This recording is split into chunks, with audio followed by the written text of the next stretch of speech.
जो व्यक्ति 400 पार के नारे में यकीन कर रहा होता है दिल से, वो कभी चुनाव के समय में कोई भी राजनेता ऐसे काम नहीं करता कि कांग्रेस पार्टी का खाता सीज कर दो, दो मुख्यमंत्रियों को अरेस्ट कर लो, कई एमपी को उठा के जेल में डाल दो, हर जगह छापे मरवाओ, उनको तोड़ो, इनको गिराओ। ये 10 साल में जिस तरह का पूरा रिकॉर्ड दिख रहा है, मेरी सहयोगी सीमा चिश्ती कहती हैं कि सिर्फ ये भारत नहीं, पूरी दुनिया का सबसे बड़ा घोटाला इसको मान सकते हैं। तो सीधे तौर पे मुझे बताइए कि इस मैसेज को आप लोगों तक लेके कैसे जाएंगे? जनता के बीच में भ्रम पैदा करने के मामले में जिस संस्था से बीजेपी का जन्म हुआ है उसकी मास्टरी है। 3 घंटे में पूरी दुनिया में गणेश जी को दूध पिला दिया। हमारे बगल में एक सेठ जी थे, उन्होंने कहा भैया हमारा तो दूध नहीं पिए। बोले सेठ जी पाप किए होगे तुम कुछ? तो कहने लगे नहीं पिए, लेकिन थोड़ा थोड़ा पिए। जब भ्रष्टाचार के खिलाफ बीजेपी बोलती है तो लगता है ओसामा बिन लादेन अहिंसा पे उपदेश दे रहा है, डाकू गब्बर सिंह अहिंसा पे उपदेश दे रहा है।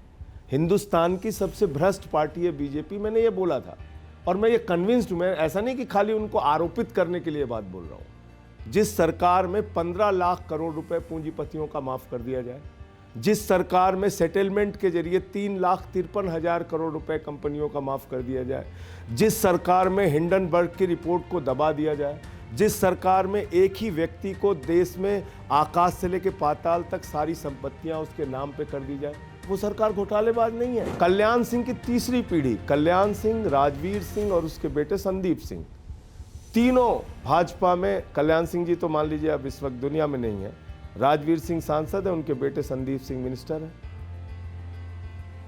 राजनाथ सिंह जी हैं, पंकज सिंह जी हैं, प्रेम कुमार धूमिल जी हैं, अनुराग ठाकुर हैं, वसुंधरा राजे जी हैं, दुष्यंत सिंह हैं, रमन सिंह हैं, अभिषेक सिंह हैं, विजय वर्गीय हैं, उनके बेटे हैं। तो परिवारवाद बीजेपी में कहाँ नहीं है। नमस्कार, द वायर के चाय खाना में आपका बहुत बहुत स्वागत है। आज चाय खाना में संजय सिंह पहुंचे हैं। आज़ादी बहुत बहुत मुबारक हो आपको। धन्यवाद, और आपके दर्शकों को भी मेरा नमस्कार। और बहुत ही एक्सप्लोसिव एक प्रेस कॉन्फ्रेंस करके सीधे वायर के दफ्तर में यहाँ आ रहे हैं।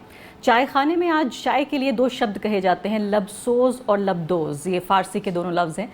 लबसोज यानी कि इतना गर्म कि होंठ जल जाएं, यानी पाइपिंग हॉट। इसका तो दावा मैं आज कर रही हूँ इस इंटरव्यू के लिए। लबदोज यानी कि इतना मीठा कि होंठ चिपक जाएं। मेरे ख्याल से उतना मीठा आपके लिए नहीं होने जा रहा है। कोई बात नहीं। संजय सिंह ने जो ये एक्सप्लोसिव प्रेस कॉन्फ्रेंस की है उसके बारे में हम आपको बताएंगे। द वायर के रिपोर्टर्स भी यहाँ पर मौजूद हैं, इन सबसे मिल रहे हैं, एडिटर्स, रिपोर्टर्स, सभी लोग यहाँ पर हैं।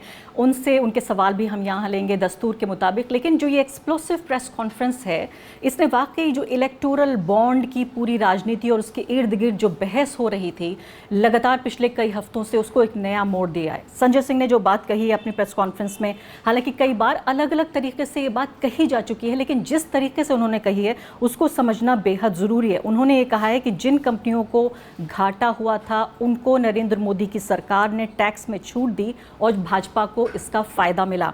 33 कंपनियों का उन्होंने दावा किया है जिनका 7 साल में 1 लाख करोड़ रुपए का घाटा हुआ, और इन कंपनियों को बीजेपी को 450 करोड़ रुपए का इन कंपनियों ने चंदा दिया है। बड़ी बड़ी कंपनियां हैं देश की ये। इन सब के 17 कंपनियों के 33 कंपनियों में से 17 कंपनियां ऐसी हैं जिन्होंने 0 टैक्स दिया और माइनस में भी टैक्स दिया। 6 कंपनियां ऐसी हैं जिन्होंने 600 करोड़ रुपए चंदा दिया, और इसमें एक कंपनी ऐसी भी है जिसने अपने प्रॉफिट में 3 गुना ज़्यादा चंदा दिया है।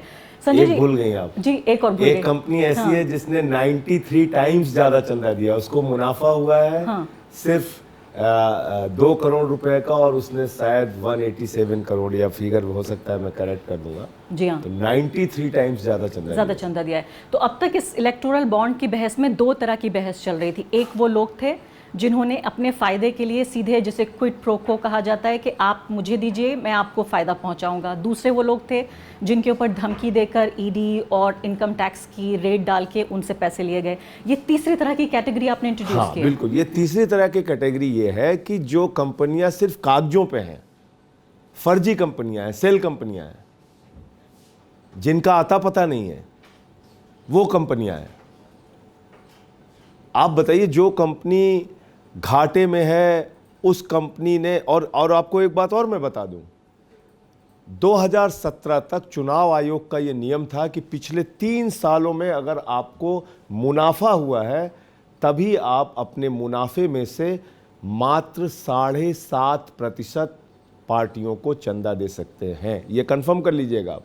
चुनाव आयोग का नियम था 2017 तक कि 3 वर्षों तक अगर किसी कंपनी को लगातार मुनाफा हुआ हो तो 7.5% तक उस मुनाफे का हिस्सा वो पार्टियों को चंदा दे सकते हैं। वो तो बदल इस दिया। नियम को हाँ। 2017 में प्रधानमंत्री नरेंद्र मोदी जी की सरकार ने बदल दिया, और जब वो नियम को बदल रहे थे उसकी तमाम मीडिया रिपोर्ट्स आपको मिल जाएंगी। इस बात की चिंता चुनाव आयोग ने जाहिर की थी कि भाई ये काम आप मत कीजिए, इससे फिर सेल कंपनियां बनेंगी और सिर्फ उसका पर्पज होगा पार्टियों को चंदा देना, और वही काम बीजेपी के साथ हुआ। तो इन कंपनियों के बारे में भी एक बड़ी टिप्पणी है न सिर्फ कि, और ये पता चलता है कि 10 साल में देश कैसे चला है। मैं तो समझती हूँ इलेक्टोरल बॉन्ड की ये पूरी जो कहानी है कहती है, लेकिन संजय जी इसमें सबसे ज्यादा जो आपने 2 और उदाहरण दिए कि भाई ठेके मिलने की जी। बात, 3,08,000 करोड़ रुपए के ठेके अलग अलग कंपनियों को मिले और उसके पहले उन्होंने बीजेपी को चंदा दिया। ईडी सीबीआई के छापे पड़े और उसके बाद उन्होंने बीजेपी को चंदा दिया। दिल्ली शराब घोटाले का किंग पिन जिसको ईडी ने बताया, शरद रेड्डी, उसकी गिरफ्तारी के बाद उसने 55 करोड़ रुपए और गिरफ्तारी के पहले 5 करोड़ रुपए बीजेपी को 60 करोड़ रुपए चंदा दिया। तो शराब घोटाला तो बीजेपी ने किया है, उसकी मनी ट्रेल भी सामने है, क्यों नहीं ईडी सीबीआई पूछताछ करती? इन सेल कंपनियों का जिसका मैंने आज जिक्र किया, भाई इन कंपनियों से अगर आपने पैसे लिए हैं तो क्यों नहीं इन कंपनियों से पूछताछ होनी चाहिए? प्रधानमंत्री जी की स्पीच भी मैंने सुनवाई थी कि मैंने 3 लाख कंपनियां बंद की, और हैरानी की बात तो यह है कोई प्रदर्शन नहीं हो रहा है। ये फर्जी कंपनियां तो आपने अपने लिए बनवाई थी चंदा लेने के लिए, और आप 15 अगस्त को भाषण दे रहे हैं कि हमने 3 लाख कंपनियां बंद कर दी। तो देश के साथ इतना बड़ा धोखा और झूठ क्यों? इतना अंधेरे में क्यों रखा आपने देश को? पर्दे के पीछे रह के ये सारा खेल चल रहा था। ये तो धन्यवाद देंगे देश की सर्वोच्च न्यायालय को कि उन्होंने इनके मुंह से ये कागज निकाला है। तो मेरे ख्याल से जितनी बड़ी कार्रवाई अब तक होनी चाहिए थी ये नहीं हो रही है। और बड़ी अजीब बात है कि जो इस देश का तथाकथित मीडिया है वो अपने आप को दूसरी पार्टियों के ऊपर हमला करने में तो बहुत तेज रहता है। जब आप बीजेपी की बात करें तो कहते हैं कोर्ट आप चले जाइए। तो मैं इसी बात पर आने वाली थी कि 10 साल में जिस तरह का पूरा रिकॉर्ड दिख रहा है, मेरी सहयोगी सीमा चिश्ती कहती हैं कि सिर्फ ये भारत नहीं पूरी दुनिया का सबसे बड़ा घोटाला इसको मान सकते हैं। तो सीधे तौर पे मुझे बताइए कि इस मैसेज को आप लोगों तक लेके कैसे जाएंगे कि 10 साल पहले जो प्रधानमंत्री आए और कहा कि हम कांग्रेस पार्टी के भ्रष्टाचार से मुक्ति दिलाएंगे, आम आदमी पार्टी इंडिया अलायंस की एक बड़ी पार्टनर है, आप लगभग 2 दर्जन सीटें आप लड़ रहे हैं, आप मुझे बताइए कि आप कैसे जनता तक लेके जाएंगे भ्रष्टाचार? देखिए आज तो इस बात की शुरुआत की है, और आपको याद होगा कि मैंने आते ही जो पहली अपनी स्पीच दी पार्टी ऑफिस में, तो मैंने उस समय ये कहा था कि जब भ्रष्टाचार के खिलाफ बीजेपी बोलती है तो लगता है ओसामा बिन लादेन अहिंसा पे उपदेश दे रहा है, डाकू गब्बर सिंह अहिंसा पे उपदेश दे रहा है। हिंदुस्तान की सबसे भ्रष्ट पार्टी है बीजेपी, मैंने ये बोला था। और मैं ये कन्विंस्ड हूं, मैं ऐसा नहीं कि खाली उनको आरोपित करने के लिए बात बोल रहा हूं। जिस सरकार में 15 लाख करोड़ रुपए पूंजीपतियों का माफ कर दिया जाए, जिस सरकार में सेटलमेंट के जरिए 3,53,000 करोड़ रुपए कंपनियों का माफ कर दिया जाए, जिस सरकार में हिंडनबर्ग की रिपोर्ट को दबा दिया जाए, जिस सरकार में एक ही व्यक्ति को देश में आकाश से लेकर पाताल तक सारी संपत्तियां उसके नाम पे कर दी जाए, वो सरकार घोटालेबाज नहीं है। और उसके प्रधानमंत्री की हिम्मत देखिए, मैं तो इसको हिम्मत कहूँ या किस शब्द से इसको नवाजा जाए, कि मतलब खुलेआम वो पूरे देश में घूम घूम के भ्रष्टाचार के खिलाफ भी बोलते हैं। मतलब आज रैली कर रहे होते हैं, कहते हैं इस आदमी ने 70,000 करोड़ रुपए का घोटाला किया है, तीसरे दिन उसको वित्त मंत्री बना देते हैं महाराष्ट्र का। ये क्या है? तो मैंने तो अब मोदी जी का नारा बदल दिया है। मैंने कह दिया कि ये मोदी की गारंटी है, एक भी भ्रष्टाचारी को नहीं छोड़ूंगा, इस बात की गारंटी है। पूरब से लेकर पश्चिम तक, उत्तर से लेकर दक्षिण तक सारे भ्रष्टाचारियों को बीजेपी में शामिल करूंगा, इस बात की गारंटी। लेकिन संजय जी, अब ये देखिए आपकी पूरी की पूरी लीडरशिप जो है, अरविंद केजरीवाल से लेकर मनीष सिसोदिया से लेकर सत्येंद्र जैन से लेकर, आप, ये राहत की बात है कि कम से कम आप आ गए बाहर। इसको लेकर भी तरह तरह की कंस्पिरेसी थियरीज हैं कि आपको भी इसलिए अपोज नहीं की गई आपकी बेल, कि देखिए आम आदमी के भीतर ही एक तरह का हम भेद पैदा करना चाह रहे हैं। आपने देखा होगा मैंने निकलते ही उन सारी बातों पे विराम लगा दिया, पहला काम, क्योंकि मैंने वो खबर देखी थी, क्योंकि तब तक मैं रिलीज़ हो नहीं पाया था। तो मैं टीवी पे देख रहा था कि आखिर क्यों मिली संजय सिंह को बेल, और बेल के पीछे क्या है खेल, तो वो सब प्रश्नवाचक चिन्ह लगा के वो चला रहे थे। तो मैंने ये इसीलिए जैसे ही जेल से मैं निकला तो मैंने कहा पहले ये काम तुरंत कर देते हैं, वरना हो सकता है आधे घंटे का मौका मिल जाए तो फिर पता नहीं क्या खेल चलाने लगेंगे। तो इसलिए तुरंत ही मैंने उस चीज़ पे विराम लगाया कि भाई जश्न का नहीं, जंग का वक्त है और अब हम सब लोग संघर्ष के लिए तैयार रहें। और फिर 36 मिनट का जो स्पीच हुआ उसके बाद तो मेरे ख्याल से कोई भाजपाई भी अब नहीं बोल रहा होगा इस बारे में। तो अब कोई गुंजाइश नहीं है आपके नहीं, कहीं दूर इधर-उधर तक जाने कोई की? गुंजाइश नहीं, इस जन्म में नहीं है, अब अगले जन्म का तो मैं गारंटी ले नहीं सकता। कहा ही जा रहा है कि लोग जिस तरह सो रहे हैं समझ में नहीं आ रहा कि उठेंगे अगले दिन तो किस करवट उठेंगे। नहीं, वो बहुत गलत है, ये बहुत तकलीफ भी होती है। जब मैं वहाँ अखबार में पढ़ता था कि नीतीश कुमार जी बीजेपी के साथ चले गए, जब मैं वहाँ पढ़ता था कि गौरव वल्लभ जी जैसे व्यक्ति जो लगातार बीजेपी के खिलाफ बोलते रहे और प्रखरता से बोलते रहे, मतलब अच्छा लगता था हम लोगों को सुनने में जब गौरव वल्लभ बोलते थे बीजेपी के खिलाफ, आंकड़ों के साथ अच्छा बोलते थे, और आप बीजेपी में चले जा रहे हो, क्या है भाई ये? मतलब हम लोग अपना चेहरा कैसे देख पाएंगे शीशे में? एक अंतरात्मा भी तो होती है इंसान की। आपको हिस्ट्री दो तरीके से याद करती है आरफा जी, कायर के रूप में या बहादुर के रूप में, और ये दोनों बातें आपके ऊपर निर्भर करती हैं। आप कैसे याद किए जाना चाहते हो अपने आप को? आप क्या चाहते हो कि आपको कैसे याद किया जाए? कायर के रूप में याद किया जाए या बहादुर के रूप में याद किया जाए?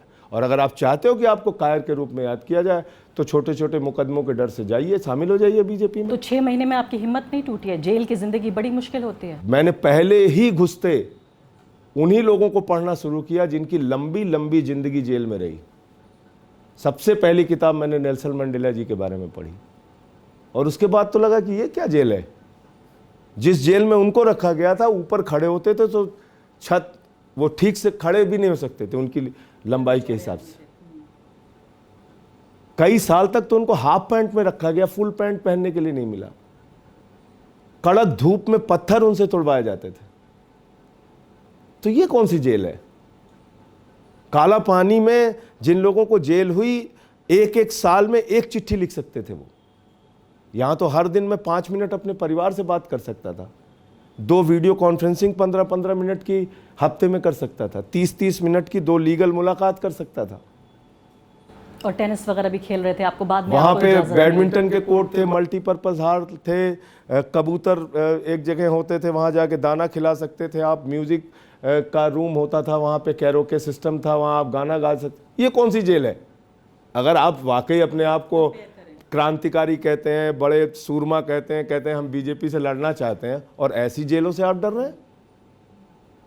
ऐसी जेलों से डर के आप तुरंत अपने बयान बदल दे रहे हैं, जाके उनमें शामिल हो जा रहे हैं। तो आपको जो फाइनली गिरफ्तार किया गया, आपको तो अंदाज़ा नहीं रहा होगा। मुझे याद है कि आपकी गिरफ्तारी जिस दिन ये ईडी की रेड आपके घर पे थी, उस दिन आपका मेरा इंटरव्यू होना। मैं अपने बारे में कुछ नहीं बोल सकता आरफा जी, क्योंकि कोर्ट ने मना किया है। तो इसलिए उस पार्ट को रहने देते हैं। जी हाँ, मैं समझती हूँ। तो आगे बढ़ते हैं। अब मैं देख रही हूँ कि भारतीय राजनीति में एक अलग तरह का बदलाव हो रहा है। पहले जेल जाने पे शर्म आती थी, पहले जेल जाने पे आरोप लगने पे ही इस्तीफा मांग लिया जाता था। आज अरविंद केजरीवाल पे बड़े बड़े आरोप लगे हुए हैं, और आपने बाकायदा उसको ही विज्ञापन बना दिया कि केजरीवाल को जेल से पीछे, यानी वो सलाखों के पीछे दिख रहे हैं। अभी मैं देख रही हूँ आज आपने अपना कैंपेन शुरू किया है, नाम रखा है जेल का जवाब वोट से। ये किस तरह की नई राजनीति है? हाँ, ये नई राजनीति इसलिए है कि किसी को ही नहीं पता था कि देश में एक प्रधानमंत्री आएंगे नरेंद्र मोदी जी जैसे, जो कभी किसी पत्रकार को उठा के जेल में डाल देंगे निष्पक्ष बोलने पे, जो किसी केरल के पत्रकार को 40,000 रुपये उसके बैंक में खाते में रहने के बावजूद 2 साल जेल में रखेंगे। नहीं पता था देश के लोगों को ना, नहीं मालूम था कि बड़े बड़े न्यूज़ चैनल से एंकर निकाल के बाहर करवा दिए जाएंगे। नहीं पता था कि एक निर्वाचित मुख्यमंत्री को बिना किसी आधार, बिना किसी सबूत के गिरफ्तार करके जेल में डाल दिया जाएगा। केजरीवाल जी के पास पहुंच गए, कल को भगवंत मान पे 2 फर्जी मुकदमा करो, विजयन जी पे करो, स्टालिन जी पे करो, रेवंत रेड्डी पे करो, सिद्धारमैया पे करो, सबका इस्तीफा करा लो। ममता बनर्जी के भतीजे पे शुरू ही कर लिया है, उनका भी करा दो। अगर ये आधार हो जाएगा लोकतंत्र में कि 2 फर्जी मुकदमे कीजिए और इस्तीफा लीजिए, ये तो बढ़िया डील है बीजेपी के लिए। वो फैक्ट्स तो बताइए कि किस आधार पे आपने केजरीवाल को अरेस्ट किया।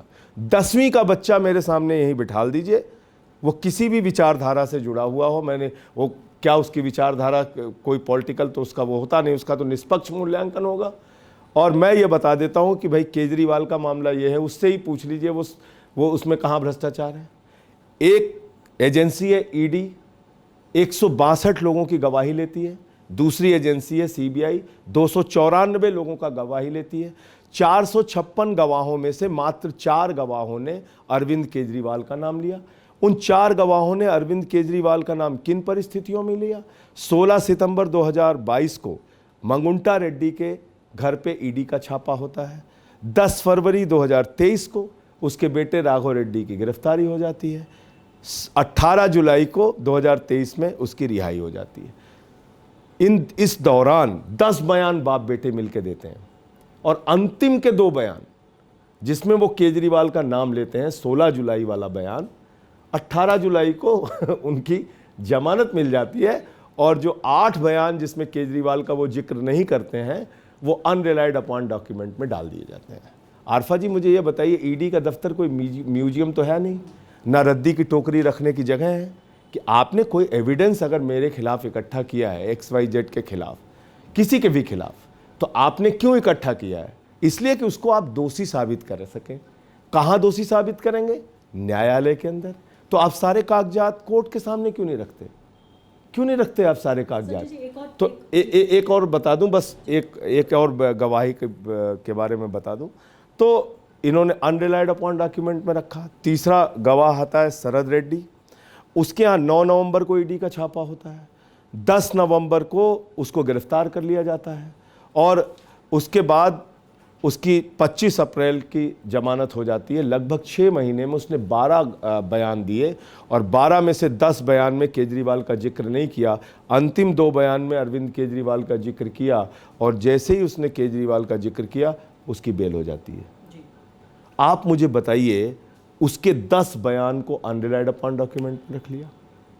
चौथा गवाह है सी अरविंद, कहता है मैंने मुख्यमंत्री के घर अपने मंत्री को कुछ कागजात दिए। उसमें भ्रष्टाचार कहां से साबित हो रहा है? नहीं, आपकी बात दुरुस्त है, लेकिन एक तो ये अदालत है, एक है जनता की अदालत। द वायर के रिपोर्टरों ने वॉक्स पॉप लेने की कोशिश की, आम जनता की राय। आप यकीन जानिए, आधे से ज़्यादा लोग कह रहे हैं कि कुछ तो किया होगा अरविंद केजरीवाल ने।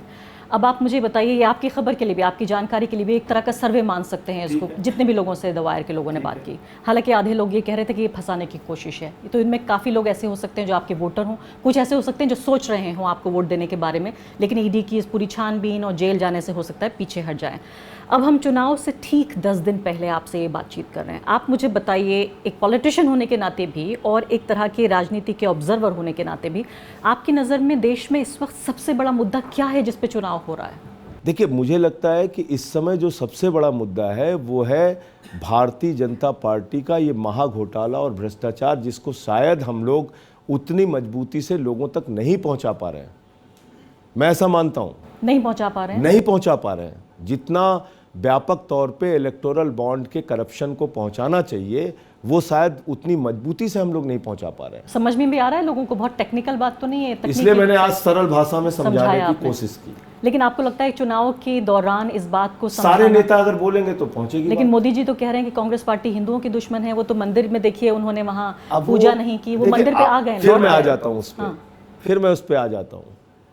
अगर आपको लगता है कि इन सारे मुद्दों से देश का भला होना है, तो 82 करोड़ लोगों को 5 किलो राशन मिल रहा है, खुश रहिए। तो ये नरेंद्र मोदी की नर्वसनेस है कि वो मंदिर पे लौट रहे हैं, क्या लगता है आपको? आप इतने वरिष्ठ पत्रकार हैं और बहुत सारे पत्रकार यहाँ बैठे हुए हैं। जो व्यक्ति 400 पार के नारे में यकीन कर रहा होता है दिल से, वो कभी चुनाव के समय में, कोई भी राजनेता ऐसे काम नहीं करता कि कांग्रेस पार्टी का खाता सीज कर दो, 2 मुख्यमंत्रियों को अरेस्ट कर लो, कई एमपी को उठा के जेल में डाल दो, हर जगह छापे मरवाओ, उनको तोड़ो, इनको गिराओ। भाई, जो आदमी कॉन्फिडेंट है कि हम तो 400 पार कर ही रहे हैं, तो उसको ये सब करने की क्या जरूरत है? तो हताशा है। हताशा क्यों है ये भी मैं बता दूं। क्योंकि लास्ट इलेक्शन जो 2019 का था, वो सैचुरेशन पॉइंट पे हर जगह खड़े थे। सारी सीटें कुछ राज्यों में, जैसे गुजरात हो गया, राजस्थान हो गया, मध्य प्रदेश हो गया, लगभग सारी सीटें जीत के आए। अब सिचुएशन वैसी नहीं। बिहार हो गया, महाराष्ट्र हो गया, कर्नाटका हो गया, हर जगह उनकी सीटें कम हो रही हैं। तेलंगाना हो गया, तो ये हरियाणा हो गया। हरियाणा में अब की 10 सीटें नहीं आनी है बीजेपी जी हाँ, लेकिन इसके साथ साथ बहुत गंभीर सवाल जो इंडिया अलायंस का पीछा कर रहे हैं, मेरे सहयोगी यहाँ वायर के रिपोर्टर संपादक बैठे हैं, वो भी सवाल पूछेंगे, लेकिन एक सवाल इंडिया अलायंस पे ले लेती हूँ। आप पश्चिम बंगाल से लेकर कश्मीर तक कोई अलायंस दिख नहीं रहा है। अगर आम आदमी पार्टी, कांग्रेस पार्टी के नेताओं से दिल्ली में भी बात कर लूं, क्योंकि आप दिल्ली के नेता हैं, तो उनमें भी देखिए इतनी कटुता है कि वो पीठ पीछे सिर्फ और सिर्फ आलोचना कर रहे हैं एक दूसरे की। ऐसे में वोट कैसे शिफ्ट होगा अगर आपस में नेताओं और काडर की बात नहीं हो रही है? अलग अलग राज्यों में पहले से ही धराशायी हो रहा है ये अलायंस। देखिए, इसीलिए हम लोग पहले बार बार ये बात कहते थे कि 30 अक्टूबर तक पिछले साल में ही हम लोगों को ये सीट शेयरिंग वगैरह के सारे फार्मूले तय कर लेने चाहिए थे। और बेंगलोर में जो मीटिंग हुई थी उसमें यही बात हुई थी। तब उस मीटिंग में मैं था, तब बाहर था, तो ये तय हुआ था कि भाई 30 अक्टूबर तक हम लोग ये सीट शेयरिंग का और बाकी सब कुछ तय कर लेंगे। लेकिन फिर भी मैं ऐसा मानता हूँ कि जब आप अलग अलग दल होते हैं तो आप में मतभेद तो होता ही है, लेकिन जब डेमोक्रेसी के ऊपर संकट हो, एक ऐसी सरकार इस वक्त देश के अंदर है जो महंगाई भी बढ़ा रही है, बेरोजगारी भी बढ़ा रही है, 10 साल में एक भी वादे इन्होंने पूरे नहीं किए, भ्रष्टाचार जैसा मैंने आपको बताया चरम पर किया, बावजूद इसके वो तानाशाही के जरिए शासन करना चाहते हैं जाति धर्म का इस्तेमाल करके। तो उसका जवाब देने के लिए जो ये तात्कालिक तौर पे भी सारे लोग जो इकट्ठा हुए हैं, इसका वोट में आपको रिजल्ट देखने को मिलेगा, ऐसा नहीं है। और ये काम तो फिर बीजेपी ने भी किया, अभी टीडीपी को अपने साथ मिलाया उन्होंने, लेकिन उनके पास तो सत्ता है, वो लोगों को जोड़ के रख सकते हैं। नीतीश कुमार को भी मिलाया।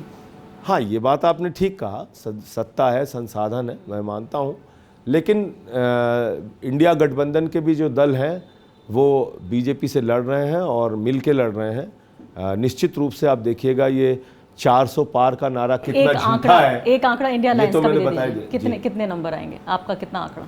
मेरा अपना मानना है कि बीजेपी हार रही है और इंडिया गठबंधन आएगी 2024 में। हम कोई जबरदस्ती का, भाई मैं वहाँ सुनता था जेल में 400 पार 400 पार, तो एक दिन एक अधिकारी ने मुझसे कहा कि साहब वो तो कह रहे हैं मोदी जी की 400 पार हो रहा है, तो मैंने कहा भाई वो तो 600 पार भी कह सकते हैं। तो बोले नहीं, ये तो आप मजाक उड़ा रहे हैं। हमने कहा नहीं, अखंड भारत से आ सकती है उनकी सीटें, पाकिस्तान से, बांग्लादेश से, श्रीलंका से आ सकती है। और लोग ये भी पूछ रहे हैं कि 400 पार किस देश में आ रही है उनकी सीटें? तो यही मतलब इस तरह, और 13 एग्जाम्पल कल मैंने दिए कि अलग अलग राज्यों में उन्होंने नारा क्या दिया और हकीकत में क्या आया। तो मैं देखती हूँ मेरे सहयोगी इस बात से सहमत है, यानी क्या लग रहा है आपको कि इंडिया अलायंस जीत रहा है? संजय सिंह कह रहे हैं, और सवाल भी पूछ लीजिए अपना। जी, पहले तो मेरा सवाल है संजय जी, आपने राज्यों की बात की, आप खुद उत्तर प्रदेश से आते हैं, आप आम आदमी पार्टी के उत्तर प्रदेश प्रभारी भी हैं, तो एक मैं क्योंकि पूर्वांचल से आती हूँ तो मेरा सीधा सवाल है कि देश के सबसे बड़े सूबे में आप अपनी पार्टी और इंडिया ब्लॉक के पूरे भविष्य को कैसे देखते हैं? क्योंकि एक टाइम था जब हमने मोदी बनाम केजरीवाल देखा था, लेकिन आज ऐसा कुछ दिखाई नहीं देता, खासकर यूपी में।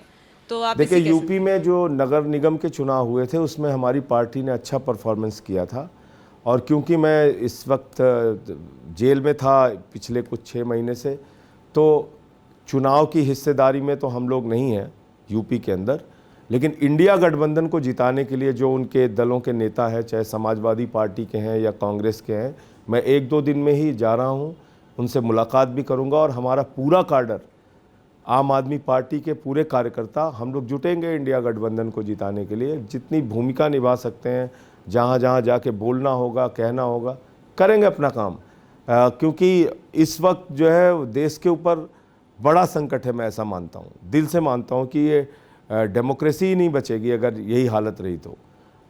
हमने देखा चंडीगढ़ में क्या किया इन लोगों ने, मतलब जब पर्ची से वोट पड़ रहा है उसको काट के चुनाव जीत जा रहे हैं। वो तो अच्छा है कि सुप्रीम कोर्ट ने बदल दिया उस फैसले को। तो यूपी में पूरा मेहनत से हम लोग काम करेंगे इंडिया गठबंधन को जिताने के लिए। द वायर के संपादक सीमा चिश्ती भी यहाँ पर मौजूद हैं। जी संजय जी, आपका जो एक चैलेंज और एक बहुत खूबसूरत बात है, शायद इंडिया अलायंस की कुछ ही पार्टीज़ ऐसी हों, बीजेडी शायद ऐसी है, कि उसका मतदाता बीजेपी को वोट देता है सेंटर में और आपको प्रेफर करता है स्टेट में। ये बिल्कुल बज़ाहिर था दिल्ली के चुनाव में। अब जब इतनी तन गई है, मतलब आप एक बारीकी से पहले काम करते थे कि आपका संवाददाता भाजपा को भी चाहता था, अब वो किस तरह का चैलेंज बना है आपके लिए, मतलब प्रचार के लिए, और कहाँ आपको एक लकीर खींचनी पड़ी है अब बदली हुई परिस्थिति में? नहीं, मुझे लगता है कि बदली हुई परिस्थिति में भी हम अपना मैसेज लोगों तक पहुंचाने के लिए कामयाब रहेंगे और वोट में भी वो तब्दील होगा, वोट में भी तब्दील होगा, ऐसा भरोसा है मुझे। लेकिन क्या ये चुनौती है? चुनौती है। जब चुनौती होती है उसी समय तो बहादुर व्यक्ति की परीक्षा होती है। मैंने तो ईडी के दफ्तर से अपने बेटी को चिट्ठी लिखी थी कि भाई ऐसे तो बहादुर भाषणों में सब बनते हैं, जब संकट है तभी बहादुर की परीक्षा है। अजय भी मौजूद हैं यहाँ पे। अजय, आप कह रहे थे कि आपने बड़ा ज़बरदस्त समर्थन देखा कि कैसे एक ऐसी पार्टी जो छोटी नई पार्टी है, रामलीला मैदान का मैं जिक्र कर रही हूँ, वहाँ पर उसी के बैनर तले केजरीवाल की अरेस्ट को लेकर सब लोग जमा हो गए, लेकिन उसके बावजूद भी वहाँ इंडिया अलायंस की तमाम तरह की कमियाँ वहाँ पर भी आपको नज़र आई थी।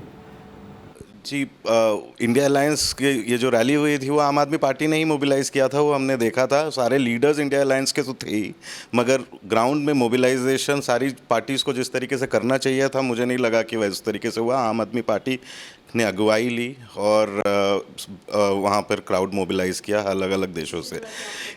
हाँ, नहीं, मेरा सवाल वो इंडिया अलायंस पर तो था ही, लेकिन आपने बहुत सारी बातचीत कर ली। और मतलब ये शराब घोटाला जो हो रहा था, मैं अलग अलग तबकों में जब बात करता हूँ, चाहे उत्तर प्रदेश में हो या दिल्ली में हो, राजस्थान में हो, लोग बहुत जो अरविंद केजरीवाल को पसंद करते हैं, आम आदमी पार्टी को पसंद करते हैं, उनके मन में भी कहीं मुझे लगता है कि कहीं बीजेपी ने ये लगातार जो टॉप लीडरशिप को अरेस्ट करके एक कन्फ्यूजन बो दिया है। और हमेशा उनका ये सवाल होता है, तो उन्हीं की तरफ से मैं पूछ रहा हूँ वो सवाल कि अच्छा, अगर कोई घोटाला किया नहीं था तो शराब की जो नई पॉलिसी है उसको बंद क्यों कर दिया आम आदमी पार्टी ने? तो ये इसका एक चाहता हूँ मैं कि ये आम लोगों के बीच में जो कन्फ्यूजन है उसके बारे में। देखिए, ऐसा है कि कन्फ्यूज़न क्रिएट करने में, जनता के बीच में भ्रम पैदा करने के मामले में जिस संस्था से बीजेपी का जन्म हुआ है उसकी मास्टरी है। 3 घंटे में पूरी दुनिया में गणेश जी को दूध पिला दिया। हमारे बगल में एक सेठ जी थे, उन्होंने कहा भैया हमारा तो दूध नहीं पिए। बोले सेठ जी पाप किए होगे तुम कुछ? तो कहने लगे नहीं नहीं पिए, लेकिन थोड़ा थोड़ा पिए। तो भ्रम फैलाने की मास्टरी है इस पार्टी में, इसलिए कभी भी ऐसे इनके किसी भी, भाई आप एक चीज़ बताइए कि इतने बड़े बड़े भ्रष्टाचार मैंने आपको गिनाए, इस पर कहीं कुछ देश के अंदर चर्चा हो पाई? क्यों नहीं हो पाई? क्योंकि एक तो जो मीडिया की जिम्मेदारी थी लोगों तक ये बात पहुंचाना, मैं उसमें वायर को नहीं जोड़ रहा हूं, लेकिन जो तथाकथित बड़े मीडिया, अपने आप को इलेक्ट्रॉनिक मीडिया के चैनल कहते हैं, उनकी जिम्मेदारी थी, उन्होंने नहीं किया। वो तो हर चीज़ में उनको बचाते रहे, तो लोगों तक बात पहुंच नहीं पाई। अखबारों की जिम्मेदारी थी, उस तरीके से बात नहीं पहुंच पाई। पॉलिटिकल पार्टीज़ की, अपनों को भी मैं जोड़ रहा हूँ, विपक्ष के लोगों की भी जिम्मेदारी थी, उन्होंने भी शायद उस जिम्मेदारी का पूरी जिम्मेदारी से निर्वहन नहीं किया। तो ये कमियां रहीं और खुद ही चोट खाते रहे, खुद ही टूटते रहे। महाराष्ट्र में टूट गए, कर्नाटक में टूट गए, मध्य प्रदेश में टूट गए, अरुणाचल में टूट गए, उत्तराखंड में टूट गए, गोवा में जोड़ तोड़ करके सरकार बीजेपी ने बना ली। तो हर तरह से उन्होंने अपना काम तो किया और दूसरों के बारे में भ्रम फैलाया। मतलब अजय मिश्रा टेनी, जिसका बेटा 4 किसानों को कुचल के मार देता है, वो तो देश का गृह राज्य मंत्री रहेगा। मणिपुर में जहाँ पे 1 साल से हिंसा हो रही है और एक कारगिल के फौजी की पत्नी को निवर्स्त करके घुमाया जा रहा है, वो तो वहाँ का मुख्यमंत्री रहेगा। पहलवान बेटियों को तो न्याय नहीं मिलेगा, लेकिन केजरीवाल तो तुरंत इस्तीफा दे दें। सवाल ये है कि शराब घोटाला, आपने कहा कि ये पॉलिसी वापस क्यों ली? क्या फैलाते हैं ये लोग? कहते गली गली में यहाँ पे ठेका खुल गया। मैं आपसे पूरी जिम्मेदारी से इस चैनल पे कह रहा हूँ, आप पता कर लीजिए कि शराब की नीति आने से पहले और शराब की नीति आने के बाद ठेकों की संख्या कम हुई। ठेके इन्होंने खुलने नहीं दिए। यहाँ पे लॉ एंड ऑर्डर हमारे पास था नहीं, जितने ठेके निर्धारित भी हुए थे वो भी नहीं खुले, तो उसके कारण से पॉलिसी वापस हुई। वही पॉलिसी पंजाब में है, वहाँ एक्साइज का रेवेन्यू बढ़ा। तो और एक बात, अजीब बात है कि दिल्ली की जो एक्साइज पॉलिसी से रेवेन्यू इनकम है, वो बीजेपी के स्टेट्स से, चाहे वो यूपी हो, चाहे वो मध्य प्रदेश हो, चाहे वो कर्नाटका, तो उस समय कर्नाटका में बीजेपी की सरकार थी, उससे बहुत कम थी। हरियाणा हो, इसका भी आंकड़ा मैंने रखा था। शराब के ठेके किन किन स्टेट्स में कितने हैं, किन किन शहरों में कितने हैं, उसकी तुलना में दिल्ली में कितने हैं, पॉपुलेशन दिल्ली की कितनी है, सब रखा था। लेकिन जब आपका परसेप्शन उन्होंने बिगाड़ दिया, मीडिया का तंत्र उनके पास है, तो उसमें वो काम है। आप बताइए कि 60 करोड़ रुपए पकड़े गए। आप कभी भी सुनते हैं कि भाई ये मनी ट्रेल या ईडी सीबीआई इस पे कोई कार्रवाई करे? ऐसा कोई एंकर ही नहीं बोलता। जब से मैंने पूछा कि भाई ये 60 करोड़ रुपए की जो मनी ट्रेल साफ तौर पे दिख रही है कि एक आदमी अरेस्ट हो रहा है, अरेस्ट होने के 10 नवंबर को शरद रेड्डी अरेस्ट हो रहा है, 15 नवंबर को 5 करोड़ रुपए की पेशगी पहुंचा रहा है बीजेपी को, और फिर उसके बाद 55 करोड़ रुपए वो दे रहा है, और फिर अप्रूवर बन जाता है, और फिर वो अप्रूवर बन जाता है। तो इसमें जहाँ पे क्लियर कट मनी ट्रेल दिख रहा है, उस पर आपकी कोई एजेंसी काम नहीं करेगी। संजय जी, इसके अलावा जो परसेप्शन का पूरा जो गेम है, उसमें मिडिल क्लास ये भी कहने लगा कि देखिए केजरीवाल की पार्टी जो है, केजरीवाल की सरकार अब ज़्यादा से ज़्यादा शराब को क्यों बढ़ावा दे रही है, ये भी परसेप्शन में ऐड हुआ। जो लोग ये भी नहीं समझ रहे थे कि भ्रष्टाचार हुआ है। इस पर ज़रूर आप बताइएगा। लेकिन संगीता बरुआ हमारे साथ मौजूद है। मैं कह रहा हूँ, अगर जो आपने पूछा बस यहीं पर ख़त्म कर रहा हूँ, अगर शराब को बढ़ावा दिया तो शराब के ठेके बढ़ने चाहिए थे ना। एक मैडम पत्रकार है, मैं उनका नाम नहीं लूँगा, वो वीडियो पड़ी होगी, उसको आप ज़रूर देखिएगा, मैं आपको भेजूंगा भी। वो इतनी वरिष्ठ पत्रकार होकर मुझसे कह रही थी कि दिल्ली में ठेके तो बहुत ज़्यादा खुल गए, आप बताइए स्कूलों के कमरे कितने बने। तो हमने उनसे पूछा कि कितने ठेके खुल गए आप बताइए, तो वो हकलाने लगी। हमने कहा आपको तो पता है ना कि ठेके गली गली में खुल गए और बहुत ज़्यादा खुल गए, तो वो नहीं बता पाई। हमने कहा अब मैं बताता हूँ, 20,000 कमरे बने दिल्ली में सरकारी स्कूलों में। तो कहने लगी कि वो नए कमरे क्यों? हमने कहा भाई कमरे जब बनते हैं तो वो आसमान में तो बनेंगे नहीं, ना ज़मीन के नीचे बनेंगे। हमारे पास ज़मीन है नहीं, तो जो बिल्डिंग थी उसको हमने मान लीजिए तोड़ के भी उसमें नए कमरे बनवाए। तो बच्चों के लिए तो बनवाए, बच्चे ही तो पढ़ेंगे। बस आखिरी 2 सवाल संगीता का एक सवाल ले लेते हैं। संगीता वैसे तो राष्ट्रीय मामलों को बहुत बेहतरीन तरीके से समझती हैं, लेकिन नॉर्थ ईस्ट की एक्सपर्ट हैं, इन्होंने कई किताबें भी लिखी हैं। और मैं मणिपुर के लिए अभी तक सस्पेंडेड हूँ। जी हाँ, वही बात मैं कहने जा रही हूँ। मणिपुर का मुद्दा उठाने की वजह से मैं अभी तक सस्पेंडेड हूँ, मतलब अभी मेरी बहाली नहीं हुई, शपथ हो गई दूसरे कार्यकाल की। जी, मेरा सवाल इन मणिपुर और नॉर्थ ईस्ट से नहीं है, मेरे 2 सवाल है आपके। एक तो आप परसेप्शन की बात कर रहे हैं, हम जब दिल्ली में, आप भी देख रहे होंगे, हम भी देख रहे हैं, इतना जो परसेप्शन क्रिएट किया गया है, हर जगह बोर्ड लगाई दी गई है कि मोदी जी करप्शन फाइट कर रहे हैं, एट ए टाइम जब इलेक्टोरल बॉन्ड पे आप ही ने अभी बातचीत में कहा कि जो पूरा मनी ट्रेल दिख रहा है, लेकिन वो करप्शन अपरेंटली वो कर रहे हैं। वो परसेप्शन आप कैसे, आम आदमी पार्टी ये 7 सीट दिल्ली में पर्टिकुलरली कैसे इसको फेस करेंगे?